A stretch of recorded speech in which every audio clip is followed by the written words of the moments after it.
We ranked 12 of the best office chairs purely on seat comfort. That's it. Let's get into the video. All right, so the first chair, Herman Miller Embody.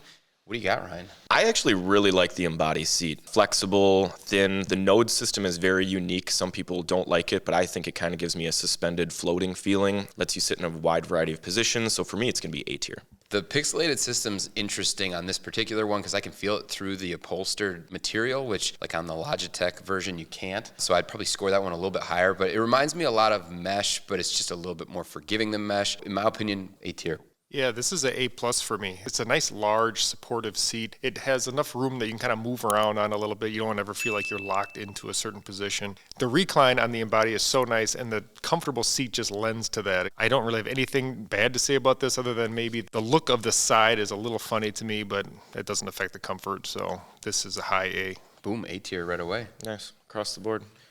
There we go. All right, next up, Haworth ZODY 2. So we've had this in our office for like, what, 3-4 weeks And now? we're allowed to talk about it now? Yeah, I hope so, because we're going to. So the ZODY series itself, the original, it's a little bit softer than this sit. This one reminds me a lot of the Fern seat pad. So shape, design, feeling of it. For me personally, I like this one more than the first one. I think the first one's a little bit too soft. So A tier here for me. I'm actually going to go with a B. It's a little bit too firm for me. When you look at it, it looks super flat, but I felt like it actually did have a little more of a contoured feeling once I actually sat in it. It's great for bigger and taller users. Like it fits me really nicely. It's just maybe just a little on the firm side. Otherwise, it probably would be an A. I'm going to be at a B+.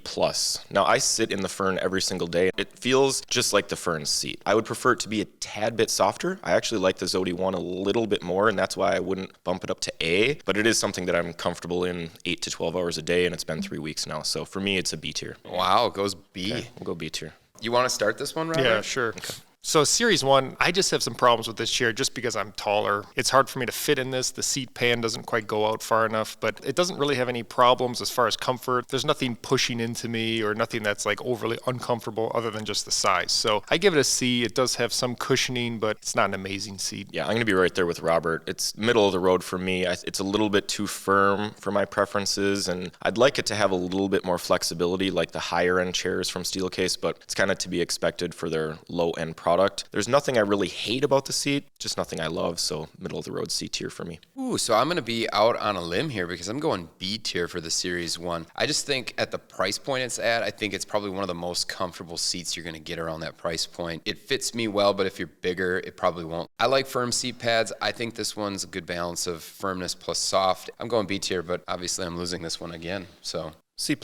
Now when we look at the TICOVA ergonomic chair, it has kind of a similar feel to it. You can tell the difference right away in the quality of the foam and how it kind of pushes back. I feel like the Series 1 feels better, feels like it will last longer. So for the TICOVA, it fits me well. It's a bigger seat overall. I'm going to go C tier on this one. But remember, this thing's been featured for like $150. So like getting a C tier here isn't necessarily a bad thing for the price. No, not at all. I would actually prefer to sit in the TICOVA seat over the Series 1 seat. The foam's definitely not as good a quality. The chair is just not up to the standard of STEELCASE, but for me, it's a little bit softer. It's a little bit more forgiving because it does have more padding, and I think it's comfortable enough for those, 5+ hour sessions, which is similar to what the Series 1 is designed for. So I'd be right there next to Series 1 with the TICOVA, actually just ahead of it in the C range. So. Ooh, see, I'm going a little lower. I think C-, even D+. It's just, to me, it feels too firm. In the back of the seat pan, I feel like I'm going through the bottom of the seat, so I wouldn't want to spend a lot of time in this chair. That's going to end up in the low C. Yeah. The VERA. I'm going A tier right away just to get that out of the way. There's nothing fancy about the seat design. There's nothing fancy about the seat pad. I feel like it's just really good quality. It's a proven durable winner here at BTOD. It's been used for 4 years without any issues. I feel like I don't ever bottom out on it. I can sit in it all day, no issue. So A tier, really good value at $500, I think. Yeah, I wouldn't B. I mean, I think it's a great seat. Like, you're not going to have any problems. I can't really see how anyone's going to really dislike this seat. The problem of why I didn't go higher to like an A is it doesn't have some of the nice features of the flexible seat pan that you're going to get in an EMEA or a Leap, where you're able to move around a little more. Yeah, I actually love the VERA seat. When we do these videos, I like to go through all the chairs in the list one last time just to kind of verify my score is correct. And sitting down in that VERA seat after all of the others was super eye-opening in terms of how comfortable it is. The pad is just amazing for me. The perfect amount of softness while still being supportive. The only thing for me that it's missing is a little bit of flexibility. But even with that missing, I would still put this as an A-tier chair. I got to ask you, though, did you do that on purpose when you verified it? No? No one else got you and that? your puns. Okay, I love it. A-tier, all right. So I don't know about you guys with the BTC. To me, this is a little hard to rank. It's not necessarily made for someone my size. I didn't feel like when you sit down, it just has this huge seat pan. It's really cush. I mean, you sink into this seat. It feels really nice. Probably the biggest downside is it just doesn't have a nice mech for kind of moving around, rocking. It has a little bit of like tilt functions, but you don't get like a nice smooth recline, which to me, I always kind of tie that with seat comfort, of how comfortable I am sitting in the chair. I still put this at an A- just because I feel like I could sit in this for 10 hours and not get uncomfortable. I can barely fit in it when I lower the seat all the way down and then slide the seat all the way in. It's still a little bit too big for me, so I'd have a hard time using this as a full ergonomic chair and being super productive. But from a pure comfort standpoint on the seat, I would give it a B. I love that I sink in the top layer. I love there's a supportive layer beneath there that kind of keeps me up and doesn't put me to the bottom of the seat pan. But it's just too big of a seat, so like I can't find a way to get comfortable. I go C tier. Robert, what were you? I mean, that's kind of low A. I mean, that's why it's hard. If you're B. bigger, you're going to probably go A. So we've got the gesture here. This is probably one of the most popular chairs from STEELCASE. It's just something that I can't really jive with. It doesn't fit me quite right. I think the seat pad itself, probably one of the bigger seat pad experiences you're going to get from their performance line, just because of how it's designed and with the arms. I just don't love how my tailbone sits in this chair, and it goes numb if you slouch at all. And actually, I notice it when I'm sitting upright too for long periods. So I'm going to go C tier on it. I mean, I'm honestly in the same boat. The one thing that he didn't touch on that I really dislike about the seat is that I always feel like I'm slanted forward and sliding out of the front of the seat. It's just super annoying, and it's just not as comfortable as the EMEA seat or the Leap seat. So both of those I had at A tier. I'd have to put the gesture at C as well. Yeah, I'm basically with you guys there too. It's the same problem for me with the tailbone. I actually was going to go B because it's not a huge issue for me, but it does have nice adjustability. It does have some movement in the seat pan, which I like, not quite as much as you're going to get from the Leap. Maybe Greg, do you know, can you give us a little description of why that seat pan is so firm in the back? Well, I mean, I have my guess, and I think it's where that cutout is, which people would say that that's why it's there, to eliminate the pressure on your tailbone. But I actually think it does the opposite, and you push through that and hit hard plastic bottom. So highest C tier chair so far. The All 33. Might have our first shake at an F tier here. Yeah, I mean, I don't even know how to describe this, but the seat on that chair hurts my back. It's because of the weird rocking motion when I sit in it. It pushes up into your back, and it's all built in like a one piece, like kind of a bucket seat. And it's just, I can't sit in it long enough to ever get past that. And it's just so short seat pan. I'm 6'2", it just doesn't even come close to fitting. Yet it's really pretty wide, so if you're wider, you'd fit, but not if you had long legs. There's so many problems here. Yeah, it's just such a poorly designed seat, in my opinion. The seat itself is wide, but the pad isn't. You've got like this bucket shell that you're forced to sit in that has zero flexibility in terms of moving, other than the rocking motion that they provide, which just destroys your back. The foam is super low quality. The upholstery is low quality. There's just nothing good about the seat, and for me, it's a hard F. And it's I'd be only going to the bottom. It's only $1,000. Yeah, only $1,000 on designed sale by chiropractors. So okay. I would say rigid and firm is the experience with this one. I can't give it an F tier because I don't think that the seat is the reason I can't sit in it. I reserve F tier only for unsittable things, and that seat is not unsittable for me, but it's real close. So I'm going to go D tier. And he means D-, so he'd be way over here. Yeah.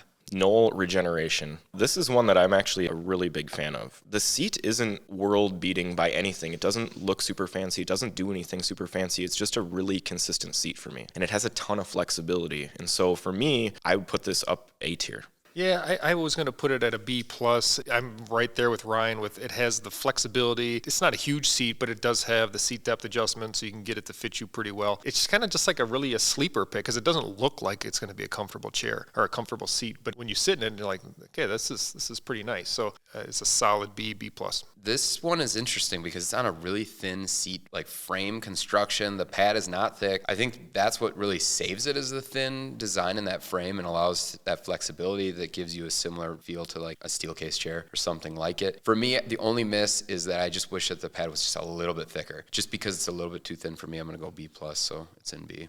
Well, IKEA Jarvfjallet is a... It's not my favorite. Yeah.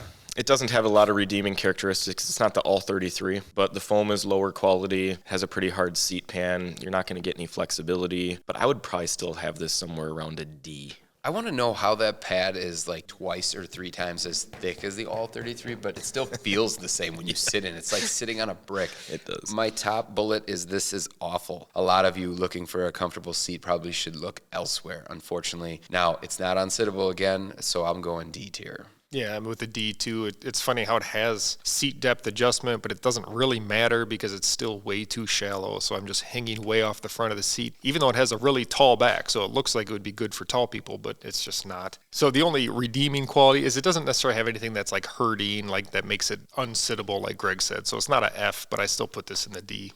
Herman Miller? So I'll lead this one off if I can. So the Mirra 2 has a really nice suspended feeling mesh seat. You know, we kind of laugh because I love the Herman Miller chairs, but the Mirra 2 is just a really nice where you can have some of that suspended feeling like you get from the Aeron, but it doesn't have as pronounced of a frame as you're going to get with the Aeron, and it also does have the adjustable seat depth in the front. So I do really like the Mirra seat. I'm going to put this at an A minus. So I'm going B tier on this one. I think from Herman Miller, I think it's the second best mesh seat. I like it more than the Aeron. The reasons for it, I don't necessarily notice the frame as much on this one as I do on like the classic especially, and the remastered in some ways. I think it's got pretty decent give to it. So I go B tier. It wouldn't be the first chair I'd pull up to sit in for seat comfort. I would have to be somewhere in the middle of the road, C, just because there's nothing that I really love about the seat other than the first, hour you're in the chair with that suspended feeling. But eventually it starts to affect my tailbone and not being able to kind of move around and stretch because the frame is definitely a limiting factor. So I'd be somewhere around C, maybe C minus. So that puts us at the B. The B tier. Yeah. Haworth Fern Halo series, and you just actually got done with the review on this one, so I'm going to let you kick it off. I did, and this is actually my chair, not the gaming edition, but I do sit in the Fern every single day. The seat is actually a little bit different on the gaming as compared to the normal Fern because you have to get the leather version, and initially I loved the leather. It gives it a little bit more softness. I found it to be a bit more comfortable than the standard fabric version on the Fern, but after about 3 hours, I started to get really warm. My legs were on the verge of sweating. I had to get out of the chair, walk around, let myself and the chair cool down. So I'd probably bring this down to a B just because of that. Yeah, this is like the executive series with some gaming skin on it. So that's basically what you're getting is you're getting their executive series chair in a gaming edition. It's got the vegan leather on it. It's got a really nice softness and feel to it. It feels like leather. It smells like leather somehow, but it's not. I think it adds a bit of softness to that pad, which I did like. My only concern would be the same as Ryan's, is that it heats you up a little bit. So if you don't like that, maybe not a great option. For me, I actually don't mind it. So I'm going to go A tier on this one. So I'm going up to A tier. Comfortable seat. I'm at a B plus, so I'm right in between. So it's just nice, firm, but comfortable seat. The leather is just, it gives you such a nice feeling sitting. It looks really nice. It feels really nice. I like this a little better than the ZODY 2 chair. I think it just has a little more cushion to it that feels like I could sit in it for a little longer hours. So I'm going to give it a B plus. Wow. So look at that, though. We've got an Embody and a VERA in the A tier, and everything else kind of falls out below that. Interesting. What do you guys think? Let us know in the comments. Thanks for watching.